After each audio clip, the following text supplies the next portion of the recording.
Hello, and thanks for joining us on the conversation. I am Gbenga Aborowa. And I am Rita Omodia. A lovely new week right here on The Conversation as we bring to you trending political stories around the continent. And now on this week of The Conversation, we'll be looking at the warm relations between South Africa and Russia, as the former last week played host to Russia's Foreign Minister Sergei Lavrov on his first visit to the country since the invasion of Ukraine. And also, we will move to Zimbabwe, where exactly 16 days after the arrest, the Zimbabwean court has finally agreed to grant bail to 26 opposition party members who were arrested for holding what authorities said was an unlawful gathering. I mean, that was applause for CCC. We saw even the spokesperson talk about it, saying that there was actually nothing wrong for the reason why they arrested these people. And even though they were granted bail, they said they should still come back to the courts, I think, every month. That's what the police is saying. But there's still allegations on ZANU-PF of obstructing dissenting voices and opposition members in Zimbabwe. It's a conversation that is ongoing. And I remember the last time we were here, the ZANU-PF spokesperson was vehemently against any assertion that, there's little freedom of media and association, and political opponents of the ZANU-PF are clamped down against it. And I guess the jury is out there for people to decide what the true state of democracy is in Zimbabwe. Definitely. Yes. And of course, now on our trending stories, we still have situations with Zimbabwe, with South Africa and Russia. We'll definitely have details of that later. But right now, we begin in Zimbabwe, where a court in Harare has released on bail 26 members of the Zimbabwean opposition party, Citizens Coalition for Change, CCC, including 2 members of parliament. These members were arrested earlier in January on account of holding an unlawful gathering with the intention to cause violence, an allegation which the opposition constantly denied. According to the opposition, this arrest was a ploy by the governing ZANU-PF party to silence the opposition and dissenting voices ahead of elections this year. Now, Zimbabwe is expected to hold its general elections in mid-2023, but an official date is yet to be announced. Incumbent president and the leader of the ruling Zimbabwe African National Union Patriotic Front, ZANU-PF, Emmerson Mnangagwa, will be gunning for the seat of the presidency again, hotly contested by former parliamentary member and widely popular leader of the opposition Citizens Coalition for Change, Nelson Chamisa. Now, joining us to discuss this, we have Dr. Alexander Rusero, a research fellow at the Institute for Pan-African Thought and Conversation at the University of Johannesburg in South Africa. A warm welcome to you, Dr. Rusero, and thanks for joining us on the program. Sure, thank you. Now, Dr. Rusero, can you give us a background into how we got here in the first place, and on which grounds are the courts granting this opposition members of the CCC their bail? Yeah, thank you very much. I think it is only natural for justice to take its course. It is the obligation and mandate of the court to presume everyone innocent until otherwise proven guilty. So it's one thing for the activists of the CCC, the opposition in Zimbabwe, to have been arrested on supposedly trumped-up charges. And it's another for the courts to overturn that kind of thinking, to say they at least deserve their freedom, their bail. So what is happening in Zimbabwe, I think there is a lot of internal contradiction in the way the state is being run. It looks like on one hand, you have a whole package within the ruling party and government that is pro-reform, that is genuine, that really wants things to reform, especially issues to do with political reform. Then you also have another one, which is the hardliner stance. The hardliner stance is more or less continuity from where the late President Robert Mugabe left. They want to continue with the same authoritarian tactics that have been characteristic of Zimbabwe for the umpteenth time. Okay, now, Dr. Usero, we still want you to understand the political climate, because earlier on, when those people were arrested, we had the spokesperson for ZANU-PF, and he continued to insist that there is no intimidation of the opposition in Zimbabwe. Now, I want to hear from you as an outsider, what exactly is the political climate in Zimbabwe presently? And you said that these charges were trumped up. Can we say that there has been an attack on the opposition by the ZANU-PF? Yes, it is only natural from my brother spokespersons in the ruling party to always state that kind of position. But what we have in Zimbabwe right now, the thinking, the logic of the way opposition is being handled by the ruling party, by law enforcement agencies, it's as good as the opposition is banned. If we are to be realistic, because all its space has been narrowed, it cannot move, the opposition cannot breathe. So in those circumstances, it is very difficult for the opposition to try to mop up a real formidable challenge to the ruling party, which will then torpedo the status quo, resulting in a scenario where the opposition will form the next government against the current realities and the way they have been treated by the government, by the ruling party, at the hands of the security agencies, etc. So yes, the opposition, they have every right to say that they are being silenced, because the truth of the matter is that their right to contest political office is being denied, because all their activities are closed, all their space is narrowed. You cannot have that kind of a contest where on one hand you have one contestant who happens to be a referee and a player in the same match, and on the other you just have a mere opposition team that is seeking to win that kind of contest. Now, Dr. Rosero, how would you rate the judicial system in Zimbabwe? Would you say the judiciary is independent of influence from ZANU-PF? And does this release of the opposition activists invalidate the previous charges? Does it mean they can go free or they still have to return to court to answer the charges against them? Yeah, I think the independence of the judiciary in Zimbabwe is very contested. But as you may also want to know, Zimbabwe has different levels of courts with different jurisdictions. Normally, we have had brilliant judgments emanating from the High Court, emanating from the Supreme Court, and emanating from the Constitutional Court.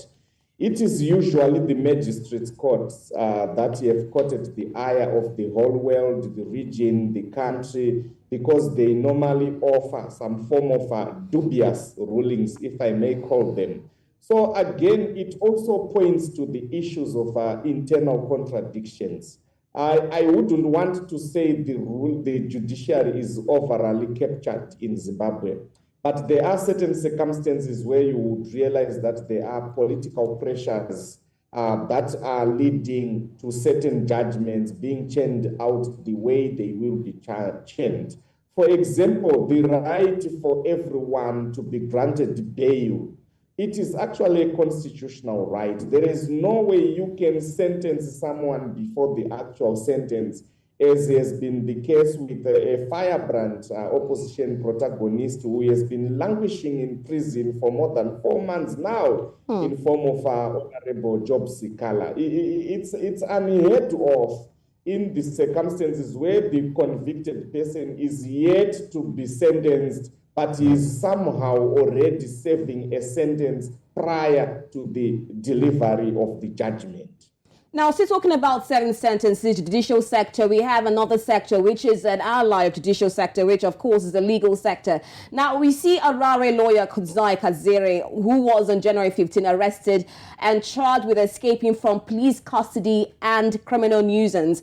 Now, according to reports, he was to appear at the Mbare Magistrate Court today, January 30, to answer to these charges. Now, has there been any update on this? Sorry, I didn't quite get you. Can you come again? Okay, I was talking about the case of the lawyer Kudzai Kadzere, who was on January 15 arrested by the police for inciting violence. Now, he was to appear at the Mbare Magistrate Court today, January 30. I wonder if there's been any update to this case of the lawyer. Yeah, I have been following the case closely, but unfortunately, I'm yet to hear the outcome. Again, you will hear conflicting statements. The lawyer and his legal team claiming they were assaulted, they were injured by the police whilst in custody, and the police also offering its own version that no, actually the lawyer jumped off a moving truck and therefore hurt himself on the hand, leading to some minor surgery being applied. But whatever the circumstances, what is clear is that as Zimbabwe degenerates into the election mood that we are already in right now, the space becomes a war zone. It's more than just a contest for power and a contest for office, but it is looking more or less some war zone of some sort where there is binary characterization of some citizens being perceived as enemies of the state and some citizens being perceived as patriots. So in those circumstances, the attractiveness of the Zimbabwean state under ZANU-PF continue to be damned.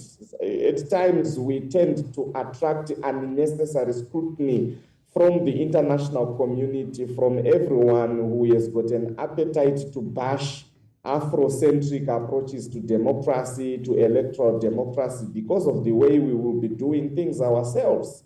There is nothing that justifies ill treatment of lawyers who will be conducting their duty. There is nothing that justifies continued incarceration of members of the opposition in remand prison or even at the maximum prison prior to the handling of the actual judgment or the sentence, because bail remains an issue of a human right and an issue of a constitutional right.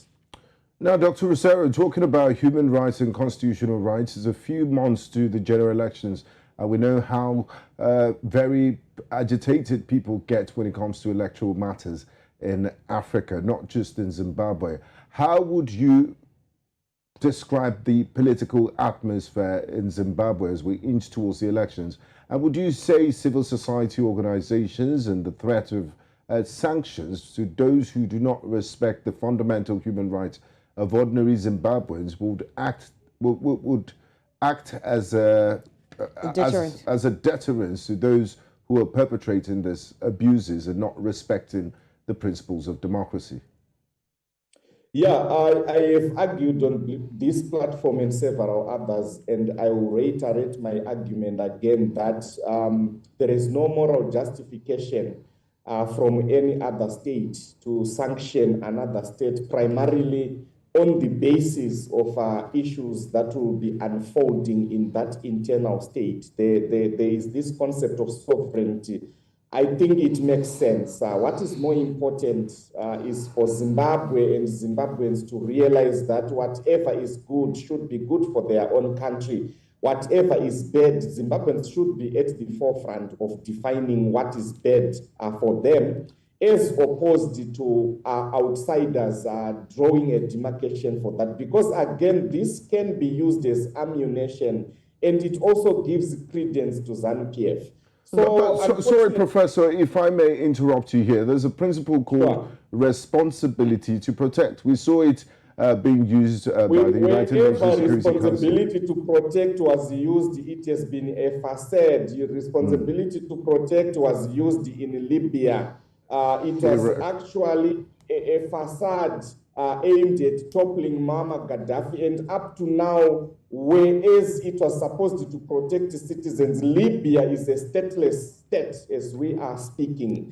So I do not subscribe, firstly, as a Zimbabwean and as an intellectual and as an academic, also well-versed with international law, with the concept of sanctions or those facades such as the responsibility to protect, because it is not true. We have seen the bombardment of Palestine and now everyone is quiet, but on Ukraine, some protagonists pretend as if any other state did not exist until Ukraine. That's a debate for another day. So back to Zimbabwe, the whole idea is that it is up to Zimbabweans to realize and to define what is good for them and what is not, what is bad for them. And Zimbabweans have the capacity to do so. But unfortunately, at times their agenda is hijacked. And unfortunately, our opposition, they are too slow to learn that whenever an agenda is hijacked by foreign protagonists, it is used as an ammunition by ZANU-PF to justify, to say, look, this is a regime change project from the West, which you cannot vehemently deny with the dispirited energy that at times the Western international community find itself within the situation, such as is the case in Zimbabwe. Okay, Dr. Rousseau, let's look at the reason for this supposed or alleged violence against the opposition. Let's look at CCC. It's been almost a year since CCC was founded and we have the elections coming up. How far do you think CCC has fared, and do you think that they would manage to topple the ruling ZANU-PF party?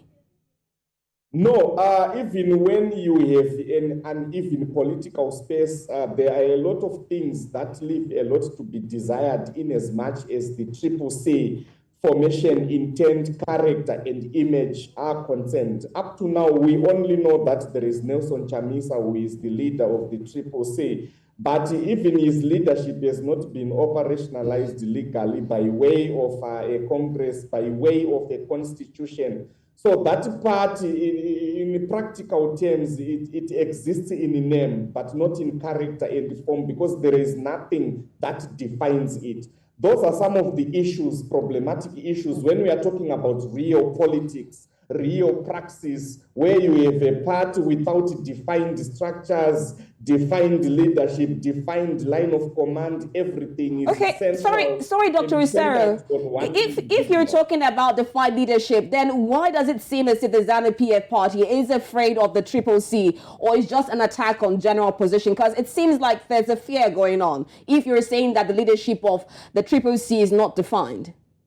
No, that question is for ZANU-PF to answer. But what I'm saying is that as much as there is an uneven playing field politically in Zimbabwe, there are also a lot of shortcomings of the CCC that you cannot ignore to talk about if you are a neutral and a genuine political analyst, as I am. Now, Dr. Rousseau, as we move towards the elections, what are the biggest issues that these political parties should address? Whoever emerges as the next president of Zimbabwe, what are those issues that are pressing? The CCC says the ruling ZANU-PF is always using sanctions as the boogeyman. They excuse all their shortcomings on the fact that they're under sanctions from the West. What do you make of all of this? And yes. Yeah, there are two things to the functionality or dysfunctionality of a state. The first one is political order. The second one is political decay. So Zimbabwe has been reeling under political decay for the umpteenth time. You have dysfunctional institutions, weak institutions. You have strong men, so to speak, ahead of strong institutions. You have rule by law as opposed to rule of law. You have selective application of justice. You have corruption that is choking the governance posture of the Zimbabwean state. And in addition to all this, you also have sanctions. You cannot really downplay the impact that sanctions have had on Zimbabwe. But when you're looking at political order, you are simply returning to the state. The return of the state is one that should be able to deliver the common good to the people, the public goods, your health, your infrastructure, your food, your education, etc. So I don't think for a serious political party, Zimbabwe will be very difficult to fix. But what is happening right now is that we have a powerless opposition and a clueless ruling party, in as much as turning the fortunes of Zimbabwe's economy are concerned. The opposition is full of ideas, but it does not have power. ZANU-PF has got all the power, but it looks bankrupt, especially in terms of ideas. That's what I can actually say. Well, strong words using there. Let's look at strong institutions. I mean, the Zimbabwe Electoral Commission, ZEC. We've still not heard an official date for this election, even though there are reports that in mid of this year, we should have the elections. What are the preparations on ground so far that we have heard of? Yeah, we have had the first major step, which is that of a preliminary delimitation report, which would define constituencies, which constituencies will disappear, which will emerge, which one will be broadened, etc. And there's been an outcry on the loopholes of that delimitation report, which has been seen more or less as some gerrymandering sort of, which would give ZANU-PF an unfair advantage. But paradoxically, you also have Parliament, the ad hoc parliamentary committee on that delimitation report, where ZANU-PF consists of the majority of members in Parliament, also sending the delimitation report back to ZEC to say, this is not acceptable. Your delimitation report falls below the expectation and standard of holding a democratic, free and fair election. And we have also had the president also in his constitutional right, also delivering or expressing his own feelings, sentiments on the delimitation report, which he delivered to the ZEC chairperson, Justice Priscilla Chigumba, last week. So that is the major development that is taking place. But outside that, you would have expected a country that is going towards an election to have a full-blown registration of voters' blitz. But it looks like the voters in Zimbabwe, precisely the new voter, does not even have appetite to vote. We have reached a situation where Zimbabweans indeed realize that elections are not going to change or turn around their fortunes. They are not going to bring the much needed change. And a lot of that we can pinpoint to 2017 being the greatest undoing. Mugabe was not removed through an election. It only took soldiers to roll out tanks and guns for Mugabe to leave power. So what is it going to take for ZANU-PF itself, the product that created Mugabe, to also leave office? So those are some of the contradictions. People want change, but at the same time, their hope is faded in thin air when they really come to terms with reality that elections might not bring the much needed change that the people in Zimbabwe yearn for. I'm afraid this is where we have to draw the curtains in this conversation. Thank you very much, Dr. Alexander Rosero, for your contribution and your time to the program. Thank you.